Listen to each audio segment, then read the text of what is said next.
Another really important concept in this world is what's called the limiting reactant. All right. And in a limiting reactant situation, you have two or more reactants, and almost inevitably, one of them is going to limit how much product you can actually make. So the limiting reactant. Now, before I go into how we actually can calculate this in chemistry, I want you to look at that upper right-hand picture right there. Let's say that you and your friends are back at your apartment or house, wherever, and you all are really hungry and you want to make a cheeseburger. All right. Now, I'll be honest, I'm a vegetarian, so I'm going to say they're veggie patties, but you can use whatever you want, meat things, whatever. It doesn't. Anyway, you look in your refrigerator and you have 3 veggie burgers, patties, in your freezer. You got 6 buns, hamburger buns, and you have 12 dozen slices of cheese. Okay. Now remember that your ultimate burger has a bun, it has a patty, and it has 2 slices of cheese. So if you looked at just the buns, you'd say, hey, we can make 6 of these ultimate burgers, no problem. And you have 12 slices of cheese, and each of them takes 2 slices. So you could also say, looking at the cheese, yeah, no problem. We can make 6 of these burgers, no worries. But when you look in the box with your hamburger / veggie patties, oh, wow, you've only got 3 of them. So the hamburger patties here are limiting how many of these ultimate burger things you can make. If you only have 3 patties, that means you can only make 3 burgers. Now the buns would predict you could make 6 burgers, and so would the cheese. But those are false. You have more of those reactants, if you will, around than you have the patties. So the patty here would be the limiting reactant. It's limiting how much product you can make. And the buns and the cheese are called excess reactants, all right? They are going to predict that you can make more product than you actually can because of those darn patties. So at the end of your reaction, all right, you'll have 3 of these ultimate burgers with a veggie patty, 2 pieces of cheese, and a bun.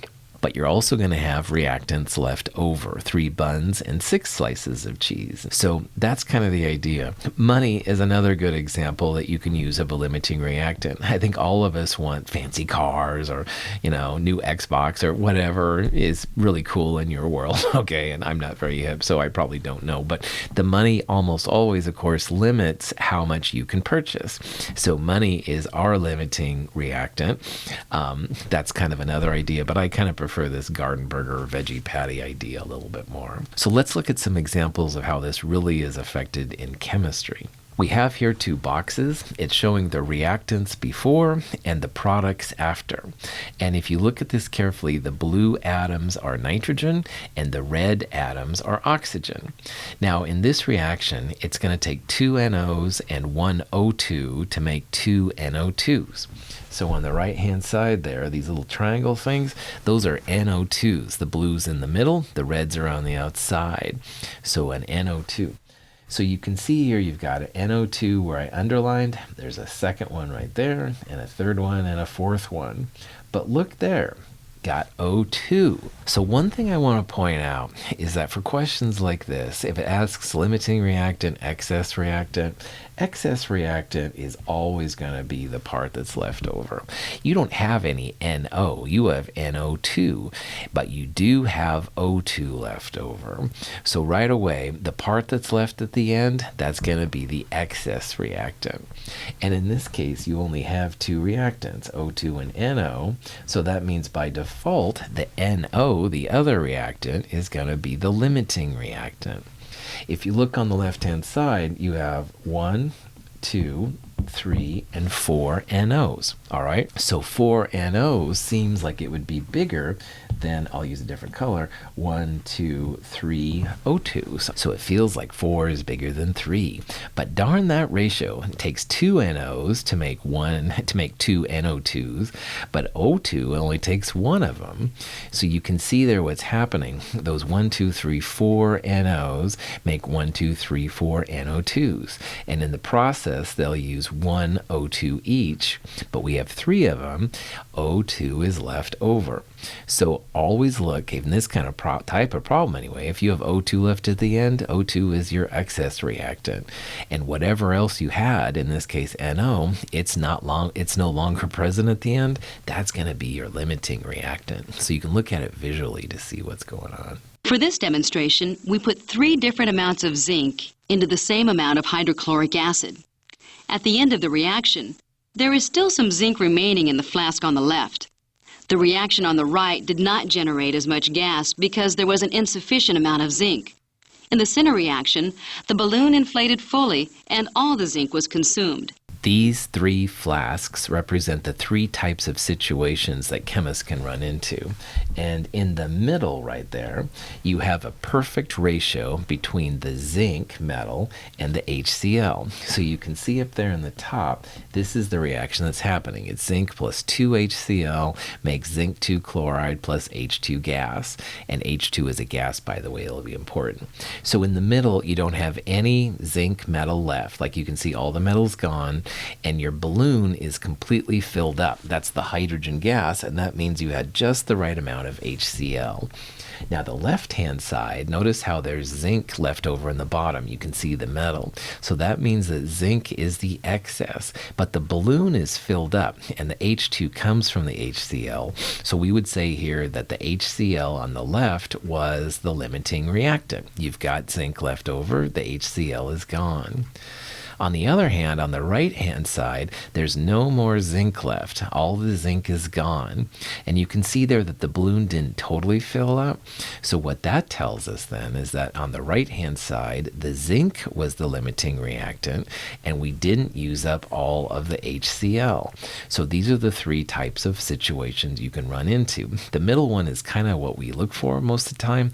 All the reactants are used up. You'll have basically then just pure products.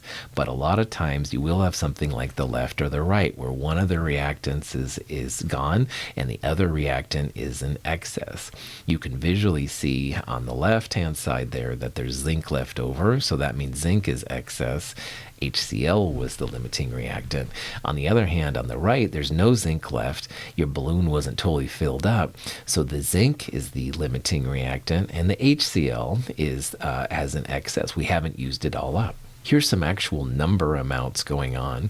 Now, in all 3 of those flasks, there were 0.100 moles of HCl, all right? And every 2 moles of HCl, you would need 1 mole of zinc. So what that means is that if you have 0.100 moles of HCl, half of that would be 0.05. So the middle part, there's no limiting reactant. You have stoichiometrically balanced amounts of zinc and HCl, so they're perfect, all right? And there's the grams of HCl, by the way, that were used, and there's the ratio on the bottom. But anyway, on the left-hand side now, you have you can see that the zinc is quite a bit bigger than the HCl. Like we should have 0.05 moles of zinc and we have 0.107, so that's quite a bit extra. So the limiting reactant on the left was the HCl. On the other hand, on the right, HCl is still the same. We have a lot less zinc, so all the zinc is used up. There's HCl left.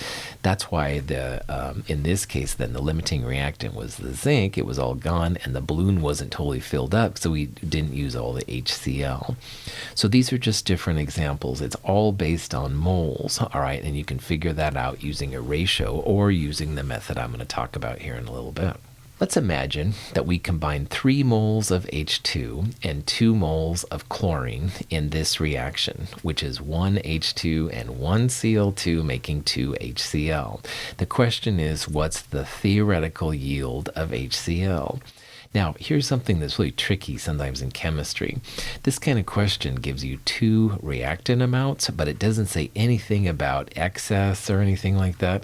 So these kind of problems should scream limiting reactant for you. And you should really check out both H2 and Cl2 to see which one is going to give you the least amount of HCl, because the least amount is all you're going to get. Remember back to the garden burgers? There were like 6 buns, and it looks like there'd be 6 garden hamburger patty things? No, because we only had 3 patties. We could only make 3 buns. So you always look for the smallest amount. So what we're going to do is use essentially a stoichiometric ratio of the balanced reaction. It's going to be 2 moles of HCl per 1 H2 or 2 moles of HCl per 1 Cl2. So you take both of those initial amounts, 3 moles and 2 moles, 3 moles and 2 moles, and you use the appropriate reaction ratio. It's always 2 to 1, but you're going to have different reactants on the bottom. And lo and behold, you get 6 moles HCl from the H2 and 4 moles HCl from the Cl2. Now, only the smaller amount is possible. You don't have enough chlorine, in this case, to make more than 4 moles HCl. You certainly don't have enough to make 6 moles of HCl. So this kind of process tells you 2 things. First of all, 4 moles of HCl, that's the theoretical yield. That's the maximum HCl you're going to make in this particular process. You cannot make 6 moles of HCl if you only have 2 moles of chlorine. All right, that's just not going to happen. So chlorine here is the limiting reactant. It's letting you create less product than the H2 will. H2 is good to go. It wants to make more, but the chlorine, it's used up before you can make that 6 moles HCl. So chemists would call the chlorine the limiting reactant, and we would call H2 the excess reactant. And you don't want to tell your boss, for example, that you could make 6 moles of HCl in this case, because at the maximum, using 2 moles of chlorine, you can only make 4 moles of HCl. This is the value of knowing about the balanced reaction and how to find which reactant is limiting and what the actual theoretical yield will be. Here's a kind of question you might see. In this question, we're making ammonia, NH3, from nitrogen and hydrogen. But in this version of the problem, you have 10 moles of N2 and 25 moles of H2. And the question is, what is the limiting reactant? And it gives you N2, NH3, or H2, or they could be balanced, stoichiometrically balanced. Okay, so first of all, in this problem, there's no way that it's going to be answer C, because NH3 is a product. Limiting reactant will only be a reactant, things to the left of the arrow. So the answers will be N2 or H2, or if they happen to be balanced, it could be answer A. So the way to figure this out is just to go figure out the ratios needed to turn them into ammonia. So for example, for nitrogen, we have 10 moles of N2, 1 N2 will make 2 moles NH3, so 10 times 2 over 1, we can make 20 moles of NH3 from N2. And it feels like 25 moles of hydrogen is a pretty big number compared to 10, so it might be tempting just to say, it's probably going to be nitrogen. But really, you should check it out. So 25 moles of H2, you would use the ratio. You'd have 3 moles of H2 on the bottom because of the 3, and you'd have 2 moles of NH3 on the top because of the 2. So 25 times 2/3 would be the ammonia amount that you can make from hydrogen. And sure enough, when you do that, you'll notice that the ammonia from the H2 is less than the ammonia from the N2. And that feels weird at first because, wow, 25 moles of H2, that's a lot more than 10 moles. But those ratios have to be considered. And 25 times 2/3 is a smaller number than 10 times 2 over 1. So in this case, we can only make 16.7 moles of NH3. That's the theoretical yield of ammonia. And H2 is the limiting reactant. It's limiting how much NH3 we can make. N2 would be called the excess reactant. So back to that version here where H2 and Cl2 are making 2 HCl. Here the question says, what's the theoretical yield of HCl if 6 moles of H2 and 4 moles of chlorine are mixed? And in this problem, you do the same thing. Start with either H2 or Cl2. You'd have 1 mole of the H2 or Cl2 on the bottom and 2 moles of HCl on the top. Well, 4 moles of Cl2 times 2 over 1 would make 8 moles of HCl. If you did it from hydrogen's perspective, 6 moles H2 times 2 over 1 would make 12 moles. So 8 moles of HCl in this case would be the theoretical yield. It's how much HCl we should be able to make. So in this version then, chlorine is the limiting reactant and H2 is the excess. So it just depends on the ratio of chemicals, and you kind of have to figure this out each time. But here's the punchline. If you see two reactant amounts, moles of H2, moles of chlorine, and they could be grams of H2 and grams of chlorine, but these kind of problems should scream limiting reactant to you. You've got to check both reactants to see what's going on. In this reaction, aluminum and chlorine are making Al2Cl6. It's a dimer, two pieces of aluminum chloride, AlCl3, coming together. And aluminum does this. We'll talk more about why in a little bit. Well, let's say that we mix 5.40 grams of aluminum with 8.10 grams of chlorine. How many grams of Al2Cl6 can you form? And the very best way to do this, grams to moles to moles to grams. We're going to start with aluminum. We're going to turn grams of aluminum into moles. 2 moles of aluminum for every 1 mole Al2Cl6, and we'll multiply that by the molar mass to get the grams of Al2Cl6. You do this kind of process for both reactants to see what's going on, and the smaller product will be the theoretical yield. So let's look at how you would do that. Here's the math for both the chlorine and the aluminum, okay? So 8.10 grams of Cl2, you would turn it first into moles using the molar mass of Cl2, 70.9 grams. Then the balanced reaction says 3 moles of chlorine are needed for every 1 mole Al2Cl6. You would multiply that by the molar mass Al2Cl6, which comes out to be 266.4 grams per mole, and it's going to give you 10.1 grams Al2Cl6. But test the other reactant as well. So 5.40 grams of aluminum is certainly less than 8.10, but you still need to check it because those ratios are different. So 5.40 grams aluminum, turn it into moles using molar mass of aluminum from the periodic table. 2 moles of aluminum, 1 mole Al2Cl6, and multiply it by the molar mass, 26.6 grams Al2Cl6. Now at this point, you've got 2 amounts of product that are made. You want the smaller one, and 10.1 is certainly smaller than 26.6. So what that tells you then is that the 10.1 grams, that's the theoretical yield of aluminum chloride. That's all the Al2Cl6 you're going to make from this.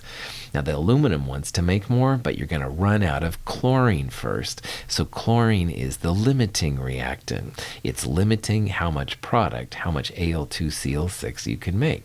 And the other reactant, in this case aluminum, that's called the excess reactant. You're going to have aluminum left at the end at this one, and it might be a good idea to know how to get rid of it if you're trying to purify Al2Cl6, or maybe you can lower the amount of aluminum in your reaction next time. So let's say your boss is looking over your shoulder and your boss says, hey, how much excess reactant aluminum is left at the end of this reaction? And your boss might be interested because if you can use less chemicals, it's less money up front. That's a good financial reason. Less chemicals, less money. All right. On the other hand, environmentally, it's good too, because a lot of times the excess reactants are just trash put into a waste stream, put into like a hazardous waste container. So if you can use less aluminum, it's better for everybody. It's better financially, it's better for the earth, etc., etc. Well, now that we know the chlorine is limiting, you can use grams to moles to moles to grams and figure out how much aluminum you actually needed in this reaction. So similar to last time, we're going to start with the limiting reactant chlorine. Grams to moles to moles to grams is the dance. So grams chlorine to moles of chlorine using the molar mass. But now notice that we're going from moles of a reactant, chlorine, to moles of another reactant, aluminum. So there's a 2/3 ratio. And then for every mole of aluminum on the periodic table, it's 26.98 grams. So we're going to turn moles of aluminum back into grams. And it turns out 2.05 grams, that's the amount of aluminum we actually actually needed to make this reaction happen. Now we put 5.40 grams in, so if you subtract how much was actually needed, 2.05 grams, you only really needed 2.05 grams. That means there's 3.35 grams of unused aluminum, all right? Now sometimes in chemical reactions, chemists will put an excess of one reactant in, and we'll talk about this during Chemistry 223 and something called Le Chatelier's principle. Don't worry about that right now, but as long as you can figure out how much excess you have in there, it might be nice to at least consider moving it down, using less aluminum next time or something. But again, there are some chemical reasons why sometimes you will use excess amounts of reactants. That's for a future lecture. I have so many things to show you, but at least you can calculate then the amount that was actually needed, and you can also figure out then the amount that is in excess and unused at the end of the reaction. You can also do chemical analysis based on quantity, i.e. how much you have going in. And this is a real common kind of procedure in chemistry, and we will do it this quarter as well. So quantitative analysis is just a way to determine the amount or the concentration of a substance in a mixture. And usually these kind of methods use what's called a titration. And titrations are a super cool tool used by chemists to figure out a lot of information. Now in a titration, you use what's called a burette. Burette's that long, skinny, narrow tube right there in the picture, and you fill it up usually with something of a known concentration, like a base or an acid or who knows what it is, but usually you know what's in there. And the burette allows you to add very highly well-known amounts, like volumes, into an unknown solution, which is called the analyte. And they're real powerful tools. You can get really good results. You're usually looking for what's called the equivalence point, where the moles of what you add equal the moles of what you started with, or in this case, the moles of the titrant from the burette equal the moles of the analyte that's down there in the base. Sometimes they'll use an indicator, which is a substance that changes color when you get to a specific amount in the titration, which is cool. This is something we will do. We'll do more of it in Chemistry 223 probably than Chem 222, but it's used by chemists a lot of the times, and it's a very powerful technique. So let's see how chemists would use this technique. This is an example where we have hydrochloric acid, HCl, reacting with sodium hydroxide. That's an acid and a base, a strong acid and a strong base for that matter. And like all acid-base reactions, you end up making water, which is a liquid, and some kind of salt. Salt is just the product of an acid-base reaction. So in this case, because the Na plus and the H plus are trading places, you end up making HOH, which is water, and NaCl, so NaCl is the salt. So in this problem, we have a 50 milliliter sample of aqueous HCl, and we don't know what concentration it is, but we're going to titrate it with 35.23 milliliters of a 0.250 molar sodium hydroxide solution. Now, the big M is molarity, which is moles per liter. And moles per liter, you can use that and the liters, 35.23 milliliters converted into liters, 1,000 milliliters per liter. We can use that and a mole-to-mole ratio from the balanced reaction to end up finding what the concentration of HCl is. So in this problem, we are after the molarity, the moles per liter of hydrochloric acid. And believe it or not, we have everything we need to make this happen. So key to this is the balanced reaction. It says 1 mole of HCl is needed for every 1 mole of NaOH. So we're going to find the moles of NaOH. It's going to equal the moles of HCl, and we're going to divide by the volume in liters of the HCl that we had. So let's see what this looks like.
Another type of quantitative analysis called gravimetric, and this usually involves the measuring of so much mass in grams of a chemical change.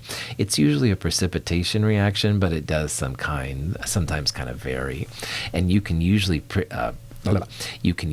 filter the precipitate, so you'll have a solid in some liquid, and you can filter then the solid out to collect the solid by itself, and you can dry it under some kind of a vacuum or under a heat lamp, something like that. This is an example where they're taking a sodium sulfate solution on the left and adding some barium chloride, which is also a solution on the right. And you're going to add the barium and the sulfate together, and if you remember from the solubility rules, barium sulfate is very insoluble. It's not an aqueous, it makes a solid, a precipitate. So this is a precipitation reaction. Barium chloride and sodium sulfate are making barium sulfate and sodium chloride. But it's the barium sulfate here which is interesting. It's very insoluble. So if you filter the solution, the solid will stay in that little piece of paper at the top of the funnel while the liquid goes through. You can then measure the amount of barium sulfate collected and do different things from there. So it's usually some kind of precipitation reaction followed by filtration. Sometimes there's other methods, but it's a pretty nice way to do it. This is an example of how this works out. So let's say we have a 0.4550 gram mixture. Mixture means impure, by the way. But our mixture does have magnesium sulfate. And like we just talked about, sulfate and barium make a solid. So let's say we dissolve our unknown mixture in water. We treat it with a source of barium ions, barium nitrate. And at the end of the day, we end up with 0.6168 grams of barium sulfate. Well, we can use all of this information to find the mass percent of magnesium sulfate in the mixture. So just like you can find, for example, percent potassium chlorate in a mixture, in this problem we're going to find percent magnesium sulfate in the mixture. And we're going to use the precipitation of barium sulfate to figure this out.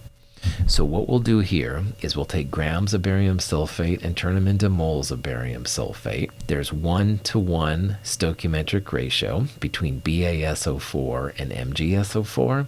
So moles BaSO4 equal moles MgSO4. And finally, you can multiply by the molar mass of MgSO4 to find the pure grams of MgSO4. And I will just about guarantee that it's going to be less than 0.4550 grams, because that's a mixture. It's not pure magnesium sulfate. So the percent magnesium sulfate will be the grams of the pure MgSO4 that we calculated based on barium sulfate. We'll divide it by 0.4550 grams, multiply by 100. Good to go. So let's see what the math looks like. So at this step, we're turning grams of barium sulfate collected into grams of magnesium sulfate in the original mixture. Grams to moles to moles to grams. So grams to moles, molar mass barium sulfate 233.43. The reaction says 1 BaSO4 is collected for every 1 MgSO4 that was present, 1-to-1. We'll then multiply that by the molar mass MgSO4, 120.37 grams per mole. There were 0.3181 grams magnesium sulfate in our original mixture. But our original mixture was 0.4550 grams. So the mass percent will be the good stuff divided by the total times 100% basically. 0.3181 divided by 0.4550 times 100, 69.91%. So our sample is 69.91% magnesium sulfate. And we've got roughly 30% of something else. Who knows? Hard to say at this point what something else is, but we at least know the percentage, the purity of our sample, and that can be kind of cool for chemists. Another way to find out what's inside your sample is to do what's called a combustion analysis. And these are kind of fun because you get to burn things. And usually this combustion analysis is used for organic materials, things with carbon and hydrogen, sometimes oxygen. In reality, though, you can use just about anything because a lot of things will quote unquote burn, even though you may not think they will. But the organic parts are pretty cool. So in organic chemistry and biochemistry, this method is used a lot. Now, we talked about about combustion reactions at the end of Chemistry 221 in Chapter 7, Part 1. And these combustion reactions always have oxygen as a reactant, and carbon dioxide and water are the products. So we can use all of this to find out then what the initial material was. It's pretty cool. A combustion reaction of a compound with oxygen forms water and carbon dioxide. The water, represented as blue speckles, is trapped in one chamber, and the carbon dioxide, represented by white speckles, is trapped in a separate chamber. The mass gain of each chamber can be used to calculate the empirical formula of the compound. The chambers are kind of cool. First of all, the first chamber only absorbs water, and they have special materials that will do that. And the second material only absorbs CO2. So if you weigh, for example, the first chamber before you heated it up, the sample, and then after, the difference will be the grams of water that were collected. And the same thing for the CO2 part. You mass it before and after, the difference will be the grams of CO2 that were absorbed. It's a pretty cool process, actually. This is an example of how this kind of particular thing can work out. In this reaction, we have a combustion analysis. And again, combustion means you've got something organic, which I'm just going to write CXHY for right now. It's being burned in oxygen, O2, and it ends up making CO2 and water. Now, this is a small amount of sample. It's 0.00126 grams of polyethylene, which is something organic, and it yields 0.00394 grams CO2 and 0.00161 grams of water. We can use this information to calculate the empirical formula of the polyethylene. Now, a formula is always mole-based, so if you see gram amounts, you've always got to turn them into moles.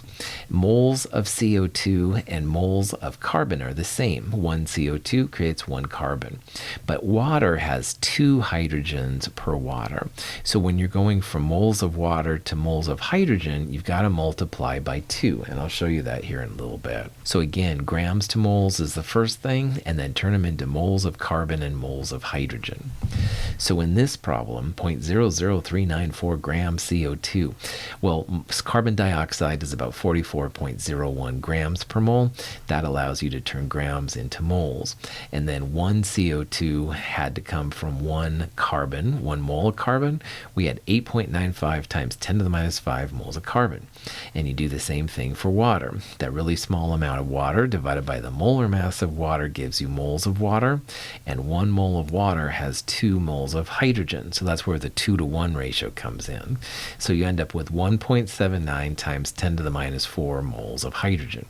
Now, these two numbers are a formula like we talked about in Chem 221, but it's really ugly, like C.0000895H 0.000179. That's too ugly of a formula to do anything. So what you need to do then is compare the ratio. You want to try and find whole numbers. You divide both of those by the smaller number, i.e. divide them both by 10 to the minus 5. And if you do that, then you'll have at least 1 mole of carbon, and you can see how many moles of hydrogen you have. So when you do the bigger number divided by the smaller number, it comes out to be almost perfectly 2-to-1. And the smaller number divided by itself is 1, so that's 1 carbon, 2 hydrogens. Your empirical formula, CH2. So this is another tool of the chemist. If you have something organic, you can burn it, collect the CO2 and water, back calculate the empirical formula, and good to go. Now, you could find the molecular formula if you had the molar mass. We talked about that in Chem 221. We won't talk about that right here, but just remember that's another thing you can do too. Okay, that's it for Chapter 7, Part 2, where we saw the real power of the chemical equation through stoichiometry, and we learned about how to calculate theoretical yields, percent yields based on actual yields, and most importantly, those limiting reactant problems, and then we also saw a way to analyze different problems. There are definitely resources to help you learn this material better, and you can see some of them right there. If you have questions on the material, don't be afraid to reach out to me. Also, the Learning Success Center / Avid Center at Mount Hood Community College, located above the library. They will offer free tutoring in chemistry for you, and I do recommend that you check them out as well. All right. Thank you for spending your time with me. I do appreciate it, and I hope it has been useful. Have a great day.